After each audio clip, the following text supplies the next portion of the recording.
안녕하세요. 올해로 결혼한 지 8년 된 40대 중반의 여성입니다. 남편과는 여행을 하다 만났는데 당시 남편은 소매치기를 당해 오도 가도 못하는 상황이었어요. 그걸 제가 도와주면서 통성명을 하게 되었고 그게 인연이 되어 영화처럼 결혼까지 하게 되었네요. 이미 남편과 제가 만나기 시작했을 당시 남편이나 저 두 사람 다 나이가 많았습니다. 뿐만 아니라 구구절절 밝힐 수는 없지만 여러 가지 제약들이 있어서 남편과 오랜 고민 끝에 아이는 갖지 않기로 했지요. 이는 결혼 전 양가 부모님께도 알렸던 부분이라서 제가 이 일로 시댁과 부딪히게 될 거라고는 상상도 못했네요. 결혼 준비는 어떻게 했냐면 당시 남편이나 저나 안정적인 직장을 다니고 있었고 모아둔 돈도 꽤 있었어요.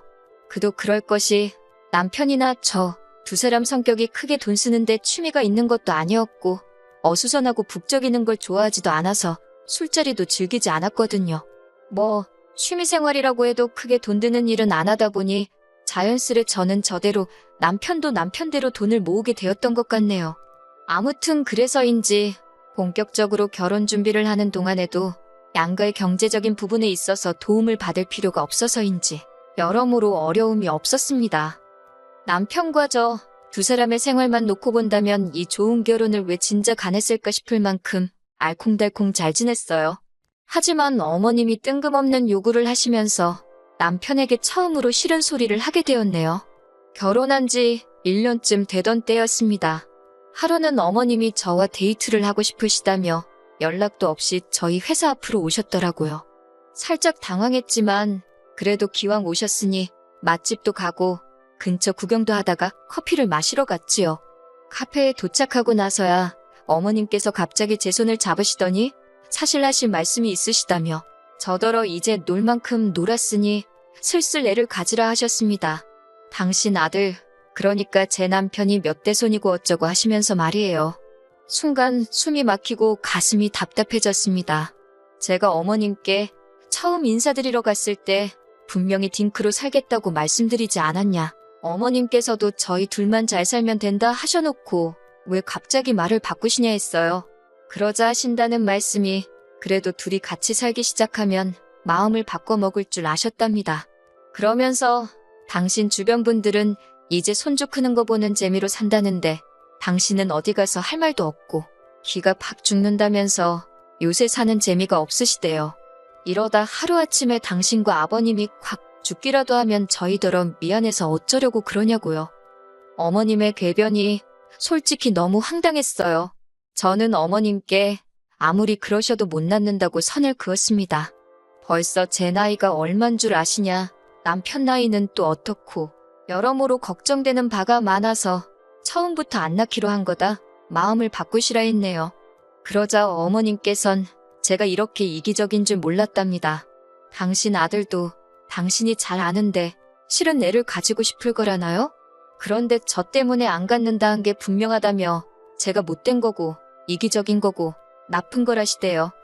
결국 어머님과의 데이트는 엉망이 되었고 집에 돌아온 제가 먼저 퇴근한 남편을 붙들고 오늘 있었던 일을 이야기했습니다. 남편 역시 황당해하며 갑자기 어머님께서 왜 그런 말씀을 꺼낸지 모르겠답니다. 무조건 자기가 다 미안하다면서요. 그리고는 한 번만 더 또 그런 식으로 말씀을 하시면 그냥 남편인 자기한테 문제가 있다고 그러랍니다. 아들이 문제 있다는데 뭐 어쩌시겠냐고요. 그러면서 제가 원하면 당장이라도 어머님께 전화해서 따지겠다는데 그건 제가 말렸어요. 지금 바로 그래봤자 아들 조종하는 못된 며느리 소리나 들을게 뻔했으니까요. 그리고 며칠 뒤 아버님의 생신을 축하하기 위한 자리에서 어머님은 또 다시 손주 이야기를 꺼내셨습니다. 저희가 생신 축하드린다며 용돈을 챙겨드렸는데 이런 거 다 필요 없다며 내년엔 손주 없으면 오지도 말라시대요. 그러자 남편이 크게 화를 내면서 자기 몸에 문제가 있어서 아이를 못 갖는 거라 했어요. 사실대로 말씀드릴 수가 없어서 어머님 아버님이 속상해 하실까봐 못 갖는 게 아니라 안 갖는다 한 거라고 둘러대면서 말이지요. 이땐 어머님뿐만 아니라 아버님까지도 크게 충격을 받으신 눈치라서 괜히 제가 다 죄송해지더라고요. 그래도 덕분에 소위 어머님의 손주 타령은 멈춰졌습니다. 그리고 얼마 지나지 않아 집안에 생각지도 못한 소식이 들려왔어요. 신우가 시집을 가겠다며 남자를 데리고 왔거든요. 문제는 이걸 문제라고 하는 게 맞나 싶긴 한데 신우는 저희 남편보다 12살이 어린 동생이에요. 다시 말하자면 시집 가겠다 하던 당시 신우 나이가 25인가 26인가 그랬거든요. 근데 이제 막 전역했다는 23살 먹은 남자를 데려왔으니 시부모님께선 절대 결혼 허락은 못 해준다며 크게 반대를 하셨습니다. 비단 남자가 연하라서 그런 건 아니었고 조건 자체가 마음에 안 든다고요. 며느리로서 이런 말을 해도 될지는 모르겠지만 솔직히 저희 시댁도 크게 내세울 게 있는 건 아니에요. 그나마 저희 남편 하나만 소위 개천에서 나온 용이라고 해야 하나? 그래도 뭐 딸 가진 부모 마음이 그렇잖아요. 좀 더 괜찮은 남자를 만나서 편하게 살았으면 하는 거요. 그런데 신우가 데려온 남자는 시부모님 눈에는 그럴 만한 깜냥이 안 돼 보였던 모양입니다. 하지만 아무리 반대하면 뭐 하겠어요. 둘이 좋아 죽으니 결국 별 수가 없더라고요. 신우가 단식투쟁까지 시작하자 어머님 아버님께서 신우의 결혼을 허락하셨습니다. 그런데 어이없게도 신우의 결혼 이야기가 진행되고 얼마 되지 않았을 때 저희를 부르시더니 돈 좀 보태달라 하시대요. 원래부터 축의금을 500 정도는 생각하고 있었는데 어머님이 대놓고 돈을 보태라시니 처음엔 한 몇백, 진짜 많아야 1000만 원 정도 말씀하시나 했지요. 그런데 뒤이어 말씀하시길 애들 신혼집을 구해주면 안 되겠냐입니다. 까놓고 말해서 어디 돈 맡겨놓으셨냐는 소리가 튀어나올 지경이었어요. 하지만 결론부터 말하자면 남편이 자기 명의로 오피스텔 전세를 구해줬습니다. 대출이자 안 내도 되고 월세 안 내면서 사는 게 어디냐고 고마운 줄 알고 착실하게 돈 모아서 나가라고 하면서요. 전 솔직히 이런 남편의 생각에 찬성은 아니었어요. 남이 보기엔 돈도 남편이 번 돈이었고 어찌됐건 신우에게 꽁으로 돈을 준 건 아니니 뭐가 문제냐 싶을 수도 있지만 가족이고 친구고 경제적인 걸로 얽혀서 좋을 게 없잖아요. 하지만 남편이 그래도 자기가 장남이자 오빠니까 이해해달라대요. 그리고 신우는 얼마 지나지 않아 쌍둥이를 임신, 출산했습니다. 어머님 아버님께선 왔다 갔다 1시간이 넘는 거리를 오가시며 신우 애들을 봐주시기 시작하셨는데 제가 아는 한 이는 몇 년 동안 계속되었어요. 어머님께서 고생을 정말 많이 하셨지요. 게다가 이건 뭐 솔직히 제가 간섭할 문제는 아닐 수도 있지만 그 긴 세월 동안 신우가 어머님께 얼마씩 챙겨드린 것 같지도 않더라고요. 언젠가 한번 어머님께서 이모님한테 지들 밥벌이라도 하고 살면 소원이 없겠다고 하소연하시는 걸 들은 적이 있었거든요. 한편 저희 부부는 신우 부부에 비하면 저희 입으로 말하기 그렇지만 자식 노릇, 자식 돌이 제법 하고 살았습니다. 신혼애에 비하면 받은 건 일절 없었지만 그래도 할도리는 하고 사는 게 맞다 싶었으니까요. 제가 뭐 저희 부부가 이것도 해드리고 저것도 해드렸다며 하나씩 전부 다 말하자는 건 아니지만 능력이 닿는 한 시댁 친정 가리지 않고 성심성의껏 물심양면으로 해드렸다고는 자신있게 말할 수 있어요. 그런데 이런 게 신혼 눈에는 저희가 돈이 남아돌아서 그러는 걸로 보였던 걸까요? 언젠가부터 시부모님한테만 쓰지 말고 시조카도 좀 챙기라며 저희에게 이것저것 요구를 하기 시작하대요. 처음 시작은 사소한 것들이었어요. 저희 부부가 백화점을 간다고 하면 자기도 데려가 달라고 통사정을 해서 몇 번 같이 간 일이 있습니다. 그러면 여지없이 아동복 코너라던가 그런 곳을 돌면서 이것도 예쁘다 저것도 예쁘다 하며 삼촌이 사주면 안 되냐, 외숙모가 사주면 안 되냐. 처음엔 어린 신우의 철없는 땡깡 정도로 생각하고 한두 벌 사주고 그랬어요. 그랬더니 언젠가부턴 옷에서 끝나는 게 아니라 무슨 장난감이 어떻고 저떻고 결국 부담스러워서 언젠가부터 백화점 간다 소리를 절대 안 했더니 아예 대놓고 계절도 바뀌는데 애들 패딩하고 부츠 하나씩 사주면 안 되냐 그러대요. 이뿐만이 아니었습니다. 어떻게 보면 제가 이렇게 사연을 쓰게 된 결정적인 이유이기도 하지요. 저희 남편이 내년 봄에 주재원으로 미국에 가게 되었거든요. 저는 당분간 쉰다는 생각으로 회사를 관두고 따라갈 예정이고요. 그런데 이 소식을 들은 신우가 자기 애들을 데리고 가달랍니다. 어린 나이에 영어를 배울 수 있으니 얼마나 좋은 기회냐면서요. 시부모님까지 나서서 어차피 저는 미국에 가서 따로 일을 할 것도 아니지 않냐며 놀면 뭐하냐고 조카들 좀 데리고 가라는데 진짜 어이가 없더라고요.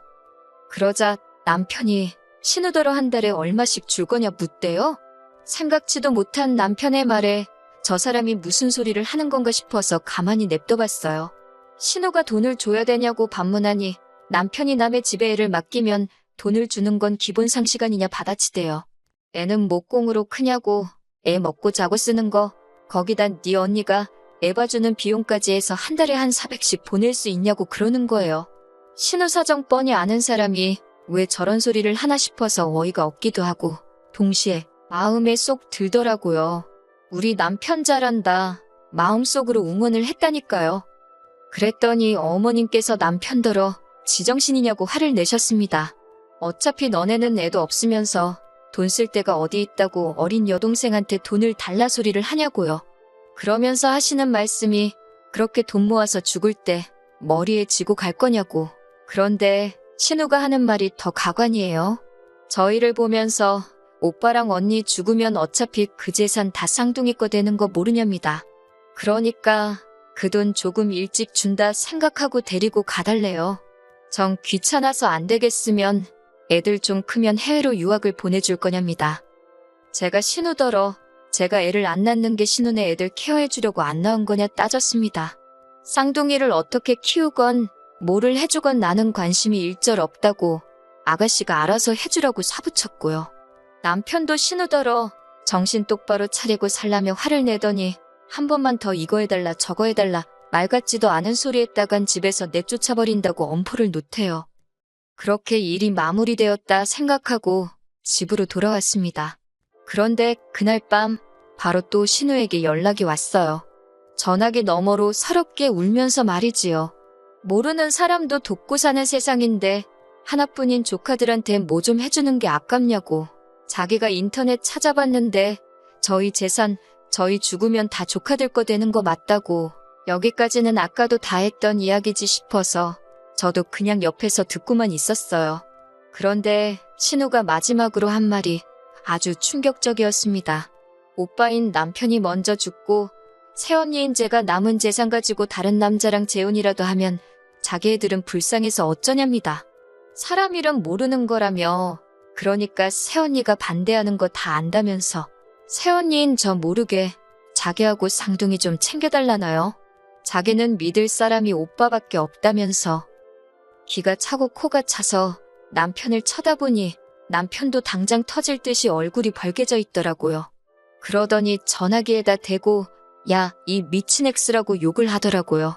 이후로도 정신 나간 X야 뭐야 하면서 너 왜 이렇게 됐냐고. 이따위 생각이면 2번 다시 연락하지 말라대요. 족하고 나발이고 니 때문에 꼴도 보기 싫다며 사는 오피스텔도 당장 팔아버릴 거니까 이사갈 각오나 하고 있으라며. 저는 저희 남편이 그 정도로 화를 내는 걸 그때 처음 봤네요. 그리고 정말 남편은 다음 날 아침 날이 밝자마자 부동산에 가서 오피스텔을 내놨습니다. 정말 단단히 열이 받았구나 싶대요. 그리고는 남편이 저만 동의해준다면 우리 둘 죽고 난 뒤 재산은 어디 암센터 같은데 기부해버리고 싶다길래 그러라 했어요. 이후로 신우는 여전히 앓는 소리 하면서 지 오빠는 무서운지 그리고 지가 뭐라 짓거렸는지 제가 모른다고 생각하는지 저한테 언니 하면서 연락을 해옵니다. 저는 들어주는 척은 하고 있지만 아무것도 해줄 생각은 없어요. 그리고 죄송하지만 어머님께도 마찬가지예요. 정말 명절이나 생신 그런 날을 제외하고는 이제 매달 드리던 돈도 드리지 말자대요. 남편이. 그간 남편이 늘 단호하고 믿음직스러운 모습만 보여줬기에 이번에도 남편만 믿고 따라갈 생각입니다.